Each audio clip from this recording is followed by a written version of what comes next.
Never before offer national highway పై ఆకర్షణీయమైన commercial plots గజం కేవలం 5,999 రూపాయలకే. Welcome to Suman TV.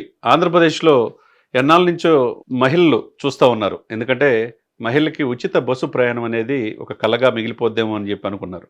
కానీ సంవత్సరం అంటే 14 నెలల తర్వాత కూటమి ఇచ్చిన మాటను నెరవేర్చుకుందనే అనుకోవాలి.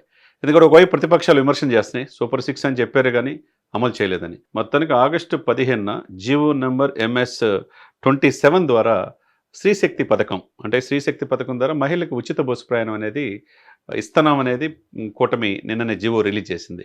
ఒక రకంగా మహిళలకి, ఎందుకంటే వాళ్ళకి ఉద్యోగాల కోసం కావచ్చు, లేకపోతే వాళ్ళ బంధువులు ఇంటికి వెళ్ళడం కావచ్చు, లేకపోతే వాళ్ళ పిల్లల స్కూల్ చదువుల కోసం కావచ్చు, ప్రైవేట్ ఎంప్లాయీస్ కావచ్చు, అందరికి కూడా ఉపయోగం ఏంటంటే ఈ బస్సు ప్రయాణం, ఉచిత బస్సు ప్రయాణం. కర్ణాటకలో ఆల్రెడీ సక్సెస్ అయింది. ఆ ఫార్ములా తీసుకొని తెలంగాణలో ఇంప్లిమెంట్ చేశారు. ఆంధ్రప్రదేశ్లో కూడా అధికారులు, మంత్రులు అందరూ కూడా వెళ్ళి కర్ణాటక సందర్శించారు, తెలంగాణలో సందర్శించారు, లోటుపాట్లు కూడా చూశారు. చూసి ఏ విధంగా చేస్తే బాగుంటుందనే దానికి కొద్ది టైం పట్టింది అంతే. అంటే హామీ ఇచ్చారంటే చంద్రబాబు నాయుడు గారికి ఉన్న అనుభవం, పవన్ కళ్యాణ్ గారికి ఉన్న చొరవ, ఇద్దరు చెప్పింది చేస్తారనేది స్పష్టమైపోయింది.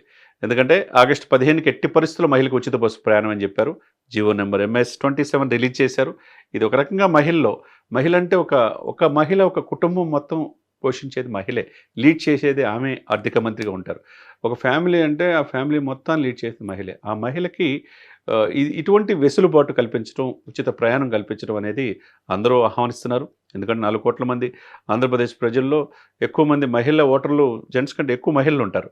ఆ మహిళలు ఆకర్షించగలిగితే ఆ ప్రభుత్వాలు బాగుంటాయి. మరి దీనికి సూపర్ 6 హామీలో భాగంగా ఇన్నాళ్ళు ఎందుకు చేయలేదు కూటమి అంటే వాళ్ళ యొక్క ఆర్థికమైన పరిస్థితులు కావచ్చు, తర్వాత కర్ణాటకలో ఇదైంది, తెలంగాణలో కొద్దిగా ఇదిగా ఉంది.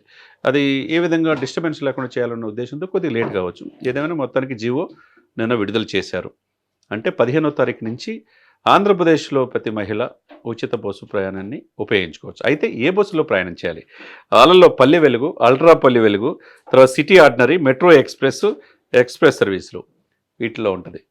అంటే అంతేగాని హైర్కి తీసుకున్న బస్సుల్లో కావచ్చు, తర్వాత సెమీ లగ్జరీ ఇట్లా స్లీపర్సు, ఇటువంటి దాంట్లో ఇందిరా ఏసీ, ఇటువంటి వెహికల్ కాకుండా పల్లె వెలుగు, ఆల్ట్రా వెలుగు, ఎక్స్ప్రెస్ సర్వీసుల్లో అనేది ఒక నియమ నిబంధనలు పెట్టారు. అయితే వీటికి 0 టికెట్ ఇస్తారు. వాళ్ళకి ఇచ్చిన తర్వాత ఇది ఎవరు పే చేస్తారో ఆర్టీసీకి ఆంధ్రప్రదేశ్ ప్రభుత్వం దీన్ని ఏదైతే ఖర్చు భరిస్తున్నారో అది మొత్తం కూడా ప్రభుత్వం చెల్లించే అవకాశం ఉందన్నమాట.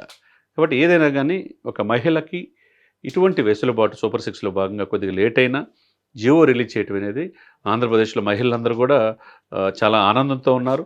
మరి ఆగస్టు 15 ఎప్పుడు వస్తుందా, మా బంధువులు దూర ప్రాంతాలకు వెళ్ళాలి, బంధువులు కలవటం కావచ్చు, లేకపోతే తన బిడ్డల చదువు కోసం హాస్టల్ వెళ్తే వాళ్ళని సంప్రదించడం కావచ్చు, ఏదేమైనా కానీ అందరికీ కూడా వాళ్ళకి ఖర్చు తగ్గుతుంది. అయితే ప్రభుత్వం మీద భారం పడింది. ఈ భారం అంతా వారికి 0 టికెట్ ఇస్తారు కాబట్టి ఈ ఆర్టీసీకి అయ్యే భారాన్ని ప్రభుత్వమే భరిస్తుంది అనమాట. ఇవన్నీ కూడా ఒక ఆహ్వానించదగ్గ పరిణామంగా మనం చూడొచ్చు. సుమన్ టీవీలో మీ పర్సనల్ అండ్ బిజినెస్ ప్రమోషన్స్ కోసం కింది నెంబర్కి కాంటాక్ట్ చేయండి.